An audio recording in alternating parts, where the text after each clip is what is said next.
ಎಲ್ಲ ಮನೆಯಲ್ಲೂ ಮೊದಲನೇ ಮಕ್ಕಳ ಒಂದು ವಸ್ತುಗಳೇನಿದೆ ಜೋಪಾನ ಮಾಡಿ ಇಟ್ಟೇ ಇಟ್ಟಿರ್ತೀವಿ.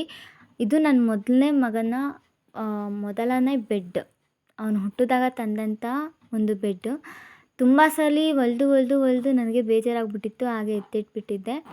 ಇವತ್ತು ನನ್ನ ಎರಡನೇ ಮಗನಿಗೋಸ್ಕರ ಅವನ ಒಂದು ತೊಟ್ಲಿಗೆ ಬೆಡ್ ಇಲ್ಲ ಅಂದ್ಬಿಟ್ಟು ರೀಯೂಸ್ನ ಮಾಡ್ತಿದ್ದೀನಿ.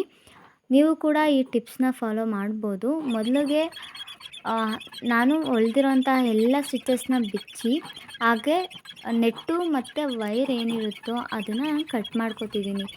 ಅವೆರಡನ್ನೂ ಸೇರಿಸಿ ಇನ್ನೊಂದು ಥರ ನಾವು ಅದನ್ನು ರೀಯೂಸ್ ಮಾಡ್ಬೋದು.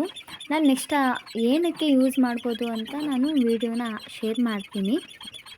ಇವತ್ತು ಫುಲ್ ಬೆಡ್ಡಾಗಿ ಕನ್ವರ್ಟ್ ಮಾಡಿರೋ ಅಂಥದ್ದನ್ನು ನಾನು ನಿಮಗೆ ತಿಳಿಸ್ಕೊಡ್ತಾ ಇದ್ದೀನಿ. ನಮಸ್ಕಾರ. ಈ ಒಂದು ಒಳ್ಳೆಯ ಒಂದು ಟಿಪ್ಸ್ ನಿಮಗೆ ಯೂಸ್ ಆಗುತ್ತೆ ಅಂತ ಅಂದ್ಕೊಂಡಿದ್ದೀನಿ. ಸಾಮಾನ್ಯವಾಗಿ ಎಲ್ಲರೂ ಕೆಲ ತಾಯಂದಿರು ಅವ್ರ ಫೀಲಿಂಗ್ಸ್ ಅಂತ ಎತ್ತಿಟ್ಟಿರ್ತೀವಿ. ಇಲ್ಲ ಸ್ವಲ್ಪ ಜನ ಬೇರೆಯವ್ರಿಗೆ ನಾವು ಕೊಟ್ಬಿಡ್ತೀವಿ. ಅದ್ರ ಬದಲು ನಮ್ಮ ಎರಡನೇ ಪಾಪು ಆಯಿತು ಅಂತಂದರೆ ನಾವು ರೀಯೂಸ್ನ ಮಾಡ್ಬೋದು.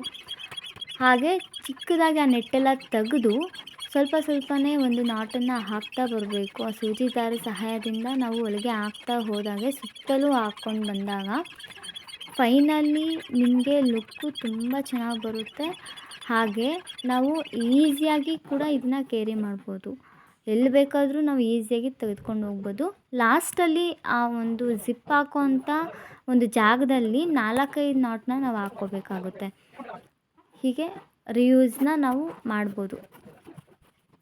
ಈ ಟಿಪ್ಸ್ ನಿಮಗೆ ಇಷ್ಟ ಆಗಿದೆ ಅಂದ್ಕೊತೀನಿ. ಇನ್ನೂ ಮೋರ್ ಬೇಕು ಅಂತಂದರೆ ನನ್ನ ಯೂಟ್ಯೂಬ್ ಚಾನಲ್ ಸಬ್ಸ್ಕ್ರೈಬ್ ಮಾಡಿ.